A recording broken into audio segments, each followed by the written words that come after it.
కడప నియోజకవర్గ ప్రజలను కలుస్తూ వారి సమస్యలు పరిష్కరించడమే తన బాధ్యతని కడప జిల్లా పొలిట్ బ్యూరో సభ్యులు జిల్లా అధ్యక్షులు ఆర్ శ్రీనివాస్ రెడ్డి అన్నారు.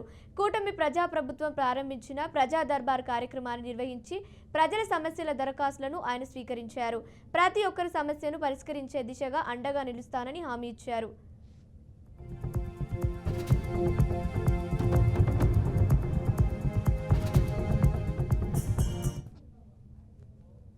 కూటమి ప్రభుత్వం చంద్రబాబు నాయుడు గారి నాయకత్వంలో ఏర్పాటై 180 రోజులు 6 నెలలు.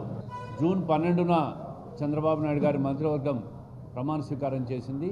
ఈరోజు డిసెంబర్ 12తో 6 నెలల పరిపాలన పూర్తి చేసుకోవడం, కూటమి ప్రభుత్వం సాధించిన విజయాలు ఈ 6 నెలల్లో ప్రజలకు వివరించాలని చెప్పి ఈ ప్రెస్ మీట్ ఏర్పాటు చేశాం.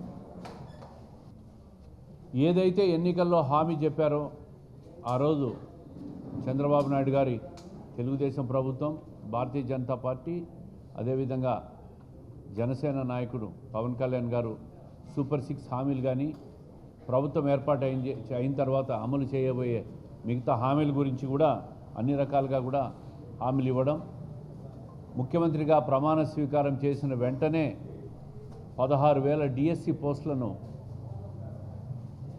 నోటిఫై చేస్తూ సంతకం చేయడం, విద్యాశాఖ మంత్రి నారా లోకేష్ గారు ఈ మధ్య ప్రకటన కూడా చూసింటారు. రేపు జూన్లో స్కూళ్ళు తెరవబోయే లోపల ఈ డిఎస్సి పోస్టులన్నీ కూడా నోటిఫై చేసిన పోస్టులన్నీ కూడా ఫిలప్ చేయడం జరుగుతుందని చెప్పినారు. గత ప్రభుత్వం 5 సంవత్సరాల్లో ఒక్క డిఎస్సి నోటిఫికేషన్ ఇవ్వలే, ఒక్క పోస్ట్ కూడా ఫిలప్ చేయలే. దేశంలోనే అత్యధిక సాంఘిక పెన్షన్లు ఇస్తున్న రాష్ట్ర ప్రభుత్వం ఏదంటే అది ఆంధ్రప్రదేశ్ ప్రభుత్వం. 4,000 రూపాయలు. గతంలో 2014లో 200 ఉన్నప్పుడు 1,000 రూపాయలు చేసింది చంద్రబాబు నాయుడు గారే, 2,000 రూపాయలు చేసింది చంద్రబాబు నాయుడు గారే. ఈరోజు 24లో అధికారంలోకి వచ్చిన తర్వాత 2,000 ఉన్న 3,000 ఉన్న పెన్షన్ 4,000 చేసింది కూడా ఈరోజు చంద్రబాబు నాయుడు గారే.